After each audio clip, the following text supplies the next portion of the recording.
प्रधानमंत्री ने ट्रंप को दिया ऐसा जवाब कि हालत हो गई खराब, साफ कर दिया इनकार, हम नहीं देंगे अपना स्पेस, ना अपने सैनिक, ना अपने कोई और रिसोर्सेस। तो दोस्तों, क्या डोनाल्ड ट्रंप मास्टर स्ट्रोक खेलने गए थे ईरान के अंदर और अपने करियर की सबसे बड़ी भूल, सबसे बड़ी गलती कर बैठे हैं? क्या अमेरिका ने युद्ध को जीतने की पूरी कैलकुलेशन ही गलत करी थी? क्या उसे लगा जैसे वेनेजुएला को हमने टेक ओवर किया वैसे ही ईरान को भी कर लेंगे? इस पूरी कैलकुलेशन ने और ओवर कॉन्फिडेंस ने ट्रंप को गच्चा दे दिया, क्योंकि दोस्तों एक एक करके तमाम देश अमेरिका का साथ छोड़ रहे हैं। जिस तरह से वो इस जंग को आगे बढ़ा रहा है, आगे बढ़ाने के लिए मजबूर है, क्योंकि ईरान पीछे हटने वाला नहीं है। ईरान ने साफ कह दिया है कि हम तुम्हारे साथ कोई समझौता नहीं करेंगे और हम तो लड़ाई के लिए तैयार हैं। ऐसे में दोस्तों सबसे पहले स्पेन सामने आ गया, जिसने ऐसी धज्जियां उड़ा दी अमेरिका और ट्रंप की कि देखने लायक बन रहा है। आपको मैं पूरा मामला बताऊंगी क्या कुछ हुआ। स्पेन के प्रधानमंत्री ने अपने पार्लियामेंट में खड़े होकर कैसा जबरदस्त भाषण दिया और दिखा दिया कि देख लो नेता की कैसी बोली होनी चाहिए, डंके की चोट पर, ना कि तलवे चाटना। दोस्तों वीडियो में तमाम चर्चा करेंगे, हमारे साथ आप बने रहिएगा। नमस्कार, आदाब, आप देख रहे हैं खबर अड्डा और मैं हूं आपके साथ सुम्बुलीरम। दोस्तों, क्या आपको मालूम है कि अमेरिका कितना बड़ा बेशर्म देश है? ट्रंप कितने बड़े बेशर्म राष्ट्रपति हैं कि वो अपने देश के नागरिकों को बचा नहीं पा रहे। वो नागरिक जो मिडिल ईस्ट में फंसे हैं लाखों की तादाद में, सिर्फ एक इश्तेहार जारी कर दिया, उसमें मिडिल ईस्ट के तमाम मुल्कों का नाम है, कह दिया कि जितनी जल्दी हो सके इन जगहों को छोड़ दीजिए, इवैक्यूएट कर दीजिए। मगर दोस्तों कमाल की बात है, मालूम है क्या, कि उन्होंने ये नहीं बताया कि आप इन देशों को कैसे छोड़िए, और साथ में बड़ी बेशर्मी के साथ ये बोला कि हमारे पास सारी सुविधाएं हैं मगर हम उसका इस्तेमाल नहीं कर सकते, आपको हम वो दे नहीं सकते, आपकी मदद नहीं कर सकते, अपने बलबूते पर आ सकते हो तो अमेरिका आ जाओ, मोस्ट वेलकम। ये कह रहा है अमेरिका अपने सिटीजन्स को। इससे बड़ी बेशर्मी दोस्तों और क्या हो सकती है? ट्रंप ने अगर किसी का सबसे ज्यादा नुकसान इस वक्त किया है तो वो अपने ही देश का किया है। ग्रेट अमेरिका को उसने वर्स्ट अमेरिका बना दिया। और दोस्तों कैजुअलिटी की अगर मैं बात कर लूं, यहाँ पे तकरीबन 650 अमेरिकी सैनिक खत्म हो चुके हैं। इनका जो आयरन डोम है जगह जगह जो लगा हुआ है वो ईरानी मिसाइलों को डिटेक्ट नहीं कर पा रहा, बौखला गया है, ओवरवर्क्ड है। इसके साथ ही दोस्तों कई मिलिट्री बेस, एयर बेसिस को बंद भी कर दिया गया है क्योंकि वो अब बर्बाद हो गए, फंक्शन नहीं कर पा रहे। ईरान लगातार मिडिल ईस्ट के मुल्कों पर बमबारी कर रहा है, तबाही मचा रहा है, और जब से उसके लीडर की मौत हुई है उसके बाद से तो ईरान ने तहलका मचा दिया। चाहे वो इजराइल हो, कुवैत हो, बहरीन हो, सऊदी हो या फिर जॉर्डन, कोई भी शहर आसपास का, उस सबकी बैंड बजा दी है। इजराइल के यरूशलेम में ऐसी बमबारी करी है कि तबाही मची हुई है इजराइल के अंदर दोस्तों इस वक्त।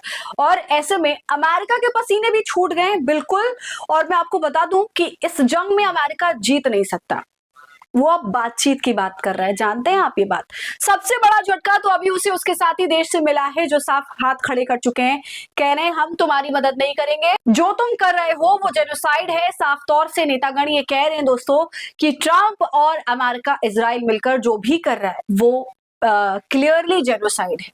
तो दोस्तों सिंपल सी बात है कि जिस तरह की सस्ती प्लानिंग अमेरिका ने करी थी जल्दबाजी में कि हम ऐसे ऐसे कर लेंगे, अपनी प्लानिंग का टाइमलाइन बहुत छोटा उसने रखा, उसने सोचा ओवर कॉन्फिडेंस में कि ईरान के लीडर को मार देंगे, उसके बाद सब कुछ हमारी मुट्ठी में होगा, मगर सब कुछ उल्टा पड़ गया और अब ये फंस चुके हैं, बहुत गंदा फंस चुके हैं। मैं आपको बता दूं ब्रिटेन, फ्रांस ने ऑलरेडी हाथ खड़े कर लिए, कह दिया है कि हम तुम्हारे साथ नहीं है। अब स्पेन ने तो ऐसी बैंड बजाई है कि उसकी चर्चा दुनिया भर में हो रही है। दोस्तों स्पेन उन मुल्कों में से जो लगातार अमेरिका की आलोचना कर रहा है कि किस तरह से अमेरिका ने एक ऐसा युद्ध छेड़ दिया जिसमें उन्होंने ना इंटरनेशनल लॉ को माना, ना अपने सहयोगियों को माना।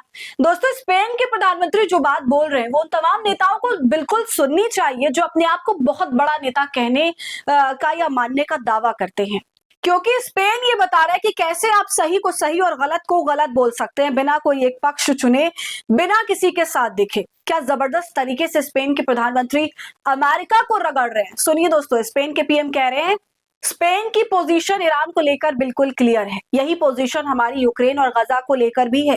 इंटरनेशनल लॉ को कोई भी ब्रीच नहीं कर सकता, आप अंतरराष्ट्रीय कानूनों को ऐसे नहीं तोड़ सकते जो कि इजराइल और अमेरिका ने किया ईरान में। हम इस आइडिया को रिजेक्ट करते हैं कि किसी भी समस्या का समाधान बम गिराकर किया जाए। इस तरह की बात दोस्तों स्पेन के प्रधानमंत्री ने करी।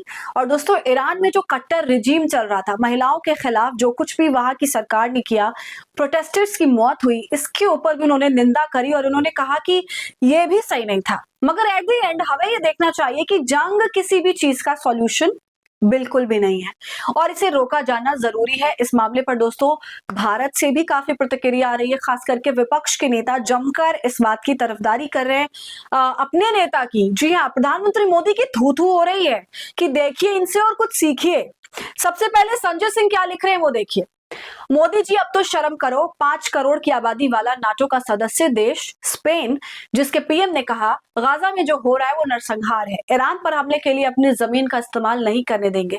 आप क्यों ट्रंप के पिछलग्गू बने हो मोदी जी, थोड़ी तो हिम्मत दिखाओ, एप्स्टीन फाइल से क्यों डर रहे हो। उसी तरह दोस्तों योगेंद्र यादव ने भी टिप्पणी करी, वो लिखते हैं काश मेरे प्रधानमंत्री के अंदर इतना भर बोलने का जिगर होता। दोस्तों इसी तरह तमाम विपक्ष यही कह रहा है कि काश हमारे प्रधानमंत्री इतने साहसी होते, वो ये कह सकते हैं कि जो हो रहा है वो जेनोसाइड है, जो हो रहा है वो गलत है, हम इसका साथ नहीं देते, भारत इसका साथ नहीं देता। तमाम देश अपने और स्पेस देने के लिए दोस्तों एयर स्पेस देने के लिए मना कर रहे हैं, अपना बेस देने के लिए मना कर रहे हैं मिलिट्री वाला कि हम तुम्हें कोई साधन नहीं देंगे अपना। और अंत में आप देखिएगा दोस्तों बच जाएगा भारत, जो पिछलग्गू लगा हुआ है, जिसकी मदद लेगा अमेरिका और फिर भारत भी जूझेगा।